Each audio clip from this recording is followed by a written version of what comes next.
नमस्कार विद्यार्थी मित्रांनो, आजच्या चालू घडामोडीच्या सेशनमध्ये तुम्हा सर्वांचं मी स्वागत करतोय. शौर्य करिअर अकॅडमी या आमच्या ऑनलाईन प्लॅटफॉर्मवरून मी असिस्टंट प्रोफेसर रमेश घोरपडे. आजच्या चालू घडामोडीच्या भागामध्ये आपण महत्त्वपूर्ण प्रश्नांवरती प्रकाश टाकणार आहोत. तर पहिला प्रश्न कोणता असणार आहे बघूयात मित्रांनो. वेळ न घालवता लक्ष द्या. भारताने विकसित केलेली पहिली कृत्रिम बुद्धिमत्ता संचलित म्हणजे ज्याला AI पॉवर्ड म्हणू, आपण इंटेलिजंट पॉवर म्हणूयात. आणि लर्निंग ॲप हा जो ॲप आहे हा लर्निंग ॲप आहे. आणि लर्निंग ॲप म्हणजे काय असतं ते एकदा क्लिअर करा. ठीक आहे, हा लर्निंग ॲप आहे आणि ज्या ॲपच्या माध्यमातून शिकवलं जाणार आहे, शिक्षण क्षेत्रामध्ये हे ॲप कार्य करणार आहे. तर कुठल्या ह्याला, तर जे नीटचे विद्यार्थी आहेत त्या नीटच्या विद्यार्थ्यांना या परीक्षेच्या रिलेटेड अपडेट जाणून घेता येईल या ॲपवरून. आणि त्यानंतर परत पुढे या ॲपच्या माध्यमातून या परीक्षेचा अभ्यास करायला सोपं जाईल. पण नंतर त्यानंतर JEE नावाची जी काही इंजिनिअरिंगची एक्झाम आहे त्या एक्झामच्या साठी देखील हा पूरक ॲप असणार आहे. त्यानंतर वेगवेगळ्या कॅट एक्झाम असतात, तर त्या कॅट एक्झामसाठी पण हे गरजेचं आहे. अशा प्रकारचं AIचं जे काय ॲप आहे किंवा AI हा जो प्रकार आहे हा वेगवेगळ्या भागामध्ये वापरला जात आहे मित्रांनो. शैक्षणिक क्षेत्रामध्ये AIचं महत्त्व हे अधिक असणार आहे. ओके, आणि आपली जी काय न्यू एज्युकेशन पॉलिसी आहे 2020, तर या न्यू एज्युकेशन पॉलिसीच्या माध्यमातून वेगवेगळे शैक्षणिक क्षेत्रामध्ये प्रयोग केले जाणार आहेत येणाऱ्या काळामध्ये. तर हा जो ॲप आहे हा ॲप कोणत्या संस्थेने तयार केलेला आहे असं म्हटलंय, म्हणजे थोडक्यात लॉन्च केलेला आहे. तर कुठली संस्था आहे तयार करणारी? IIT आहेत या सर्व.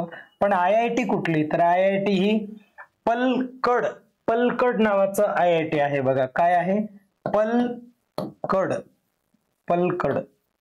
ओके, पलकड नावाचे IIT सेंटर आहे, IIT संस्था आहे आणि या संस्थेच्या माध्यमातून इथे हा प्रकार होणार आहे.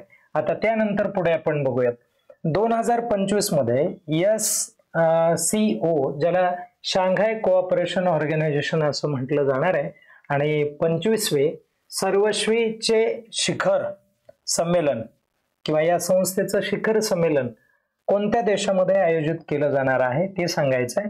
पण तत्पूर्वी मित्रांनो, शांघाय हा प्रकार काय आहे?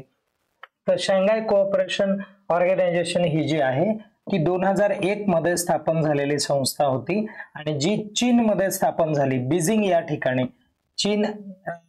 चीन इथल्या कोणत्या शहरात? बीजिंग या शहरामध्ये ही संस्था स्थापन झाली.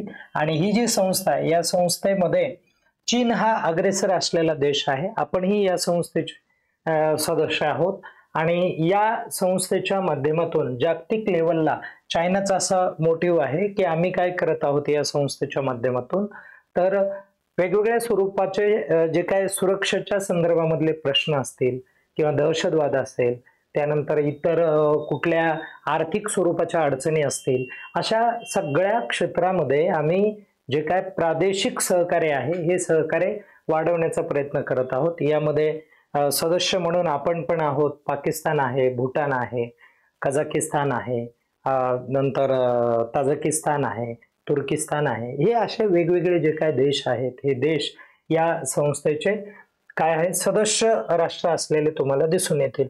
ओके, आता आपण थोडं पुढे जाऊयात. तर नंतरचा जो काय भाग आहे तो आपण समजून घेऊयात. तत्पूर्वी हे मी सांगितलं नाहीये की 2025चं शिखर संमेलन हे जे आहे हे कुठे भरवण्यात येणार आहे, कोणत्या देशामध्ये होणार आहे? तर ते चीनमध्येच होणार आहे मित्रांनो. कुठे होणार आहे? चीनमध्ये होणार आहे. आता त्यानंतर पुढे आपण बघूयात लडाख हे जे आहे. लडाख मध्ये काय झालं माहितीये का? तर पहिले बोटॅनिकल गार्डन जे आहे हे गार्डन स्थापन करण्यात येत आहे. तर भारतामधला हा पहिलाच भाग आहे किंवा पहिलाच असा प्रकार आहे, हा उपक्रम आहे. तर बोटॅनिकल गार्डन भारतामध्ये आता पर्यंत कुठेही स्थापन केलेलं नव्हतं. बोटॅनिकल मीन्स काय? तर इथं या गार्डन मध्ये काय केलं जाणार आहे की ज्या वनस्पती या नामशेष होण्याच्या मार्गावर आहेत अशा वनस्पतीचं इथं काय केलं जाणार आहे? संरक्षण केलं जाणार आहे, लागवड केली जाणार आहे, जतन केले जाणार ते. कारण येणाऱ्या पिढीला या वनस्पती किती महत्वाच्या आहेत आणि असं म्हटलं जातं की कुठल्याही वनस्पती असतील तर प्रत्येक वनस्पतीपासून कोणत्या ना कोणत्या स्वरूपामध्ये औषध तयार होत असतं, म्हणून या वनस्पती खूप महत्वाच्या असतात मित्रांनो. आणि यासाठी अशा प्रकारचे हे जे गार्डन, हे गार्डन स्थापन करण्याचा जे काय काम आहे ते शोक लडाख या ठिकाणी केलं जात आहे. ओके, म्हणून आपलं हे उत्तर असणार आहे. ओके, आता हे वरती कारगिल दिलाय बघा, या हा प्रदेश दिलाय कारगिल. तर या कारगिल वरून मला सांगा बरं तुम्ही की कारगिलचं युद्ध कधी झालं होतं, कमेंट करून मला सांगा. ठीक आहे, चल आपण पुढे जाऊयात. नंतरच्या प्रश्नामध्ये बघा, डॉक्टर MS स्वामीनाथन हा शब्द आठवला की तुम्हाला एक गोष्ट आठवायला पाहिजे, आणि ती कोणती आठवायला पाहिजे? हरित क्रांती. कोणती? हरित क्रांती.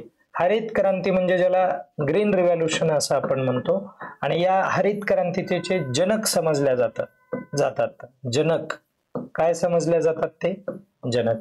आणि हरित क्रांती म्हणजे काय रे बाबा? तर हरित क्रांती म्हणजे अन्नधान्यामध्ये भरगच्च वाढ. समजलं? लक्षात येत आहे? अन्नधान्यामध्ये भरगच्च वाढ.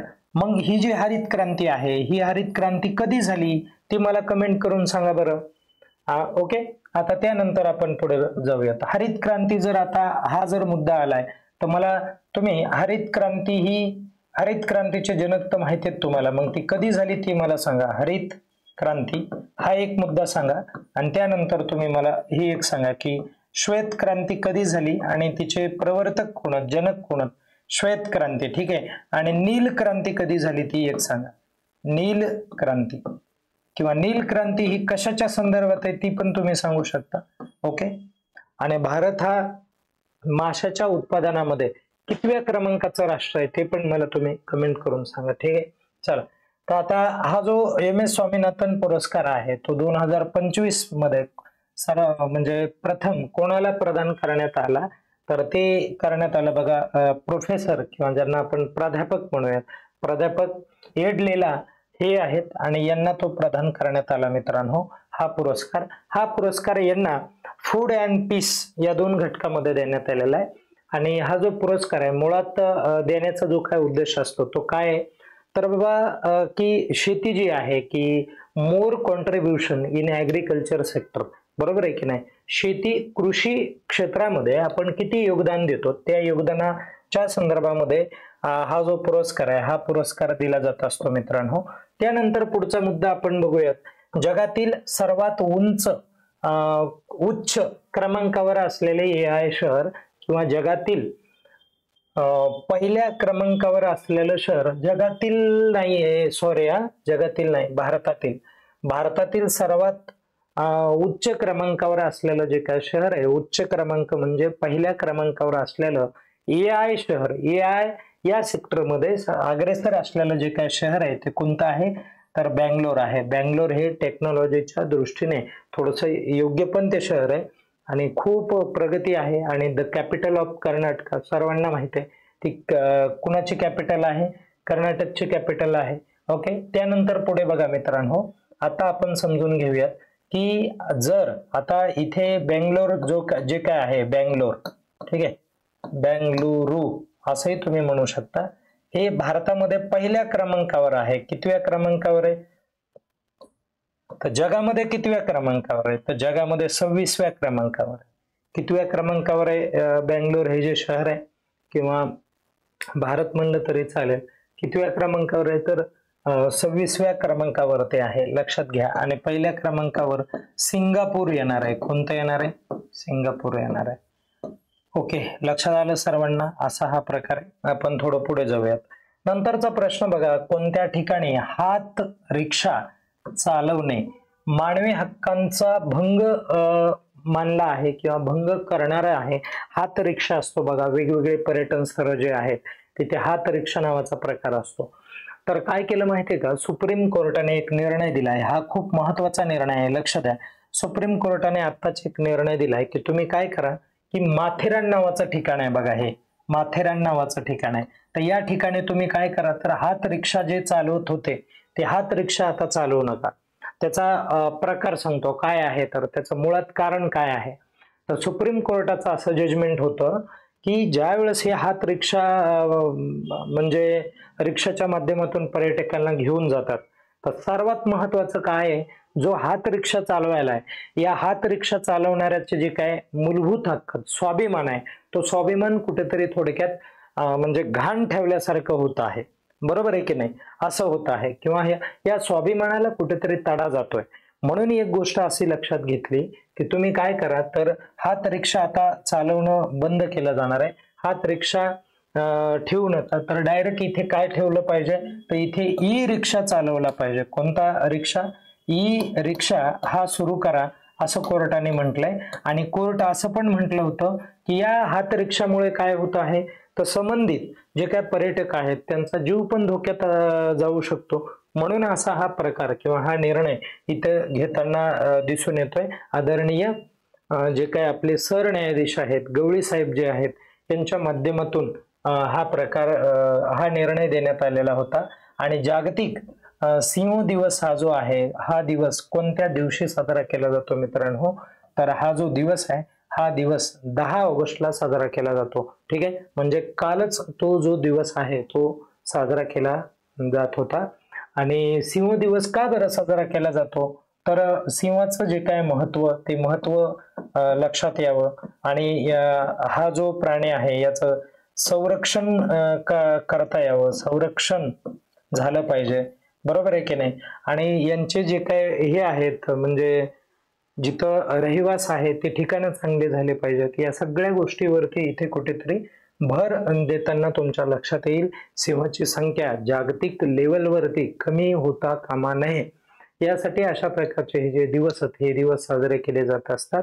आणि या ठिकाणी आपण थांबूयात. तुम्ही स्वतःची काळजी घ्या आणि स्वतःचा अभ्यास हा कंटिन्यू फ्लो मध्ये चालू राहू द्या. या ठिकाणी आपण थांबूयात. धन्यवाद.